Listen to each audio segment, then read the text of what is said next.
اعوذ باللہ من الشیطان الرجیم بسم اللہ الرحمن الرحیم الحمد للہ والصلاۃ علی اہلہا قال رسول اللہ صلی اللہ علیہ وآلہ وسلم ان رجب شہر اللہ العظیم لا یقاربہ شہر من الشہور حرمتا ولا فضلا الا ان رجب شہر اللہ و شعبان شہری و رمضان شہر امتی۔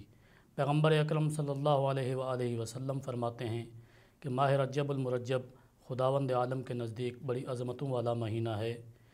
فضیلت اور حرمت کے اعتبار سے کوئی بھی مہینہ ماہ رجب المرجب کے ہم پلہ نہیں ہے۔ نیز فرمایا آگاہ رہو کہ ماہ رجب المرجب اللہ کا مہینہ ہے، شعبان میرا مہینہ ہے اور رمضان میری امت کا مہینہ ہے۔ موضوع گفتگو ماہ رجب المرجب کی فضیلت اور اس کے اعمال۔ سوال یہ پیدا ہوتا ہے کہ آخر ماہ رجب اتنی فضیلت کا حامل کیوں ہے؟ تو جس مہینے میں ایسی ہستی کی آمد ہو کہ جس کے بارے میں لسان رسالت یہ فرماتی ہوئی نظر آتی ہے کہ اگر کائنات کے تمام درخت کلمے بن جائیں، سمندر سیاہی بن جائیں اور جن و انس لکھنے والے اور بیان کرنے والے ہوں، تب بھی میرے بھائی علی کے فضائل کا احصاء اور شمار ممکن نہیں ہے۔ جب ایسی ہستی کی آمد جس مہینے میں ہو تو وہ مہینہ کیسے فضیلتوں کا حامل نہ ہوگا؟ فقط ایک ہستی نہیں بلکہ اس مہینے میں 4 ہستیوں کی آمد ہے۔ یکم رجب المرجب ولادت امام محمد باقر علیہ السلام، 2 رجب المرجب ولادت امام ہادی علیہ السلام اور 10 رجب المرجب ولادت امام جواد علیہ السلام، 13 رجب المرجب مولا متقیان امیر المومنین علی ابن ابی طالب علیہ السلام کی ولادت کا دن ہے۔ اس مہینے میں بہت سے مستحب اعمال اور مستحب اذکار اور دعائیں ذکر ہوئی ہیں۔ ہمارے علماء کرام اور بزرگان نے بہت عظیم کام کیا ہے۔ انہوں نے بکھری ہوئی روایات کو، احادیث کو جمع کر کے کتابی شکل دی ہے، جن میں سے مفاتیح الجنان اور ضیاء الصالحین مثال کے طور پر ہمارے درمیان موجود ہیں۔ ان کتب میں علماء کرام نے ہر ایک مناسبت کی فضیلت اور ہر ایک دن کے اعمال کو تفصیل سے ذکر فرمایا ہے۔ احادیث ائمہ علیہم السلام کی روشنی میں سب سے پہلے اور سب سے زیادہ تاکید والی چیز ماہ رجب المرجب میں جو ہمیں ملتی ہے وہ اس ماہ کے روزے ہیں۔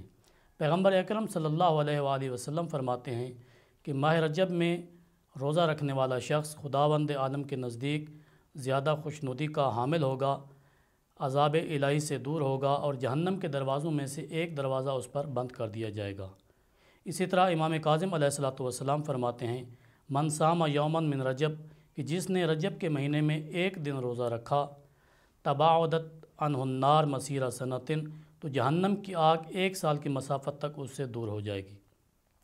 اور فرمایا من صام ثلاثۃ ایام، جس نے ماہ رجب میں 3 روزے رکھے، واجبت لہ الجنہ، اس پر جنت واجب ہو جاتی ہے۔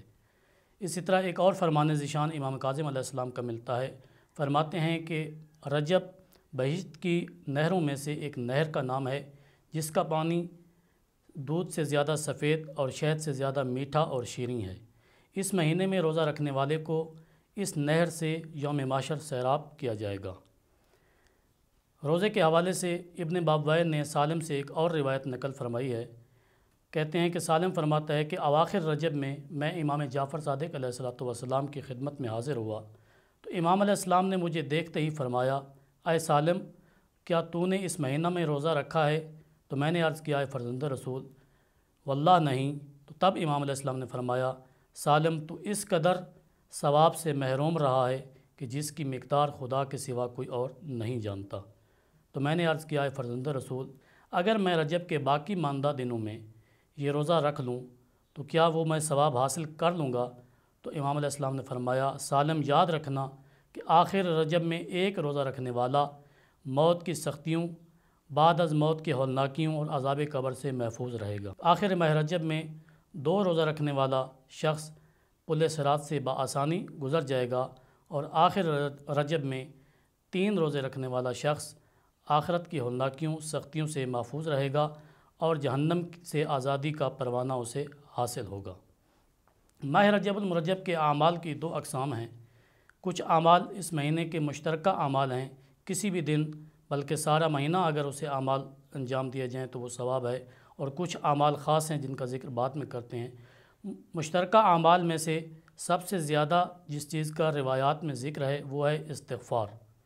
پیغمبر اکرم صلی اللہ علیہ وآلہ وسلم کی حدیث بھی ہے کہ پیغمبر اکرم فرماتے ہیں رجب شہر الاستغفار لامتی، کہ رجب میری امت کے لیے استغفار کا مہینہ ہے، تو ہمیں سب سے زیادہ اس مہینے میں استغفار کرنا چاہیے۔ یہ اذکار مفاتیح الجنان میں تفصیل کے ساتھ موجود ہیں۔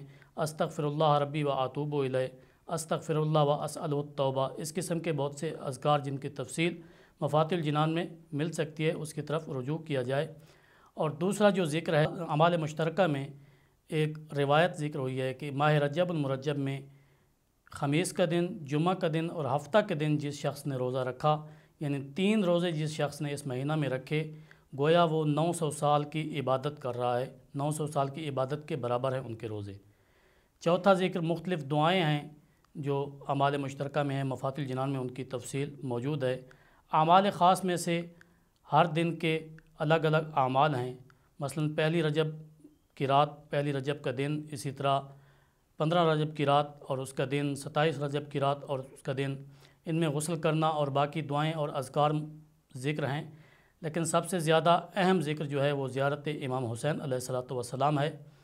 ہر مومن کو چاہیے کہ وہ اگر ممکن ہو تو کربلا کی دھرتی پر آئے اور ذریعہ مقدس کے سامنے زیارت پڑھے۔ اگر اس کے لیے یہ ممکن نہیں ہے تو مفاتیح الجنان میں موجود اس دن کی خاص زیارت کو وہ پڑھے، اور اگر اتنا بھی نہیں کر سکتا تو کم از کم اس کو اس دن اپنا رخ کربلا کی طرف موڑنا چاہیے اور فقط یہ جملہ کہہ دے السلام علیکم یا ابا عبداللہ الحسین، اپنے امام کو سلام پیش کرے، اس کے لیے یہ کافی ہے۔ 15 رجب المرجب کے دن اور رات بھی زیارت امام حسین علیہ الصلوۃ والسلام پڑھنا مستحب ہے، اور اس رات 15 رجب کی رات شب بیداری بہت زیادہ فضیلت رکھتی ہے، جاگ کر رات گزارنا چاہیے اور اس میں اعمال انجام دینا چاہیے۔ یہ زیارت بھی اگر ممکن ہے تو وہ آئے، ورنہ جہاں بھی ہے وہیں سے رخ اپنا کربلا کی طرف موڑے اور اپنے امام کو سلام پیش کرے۔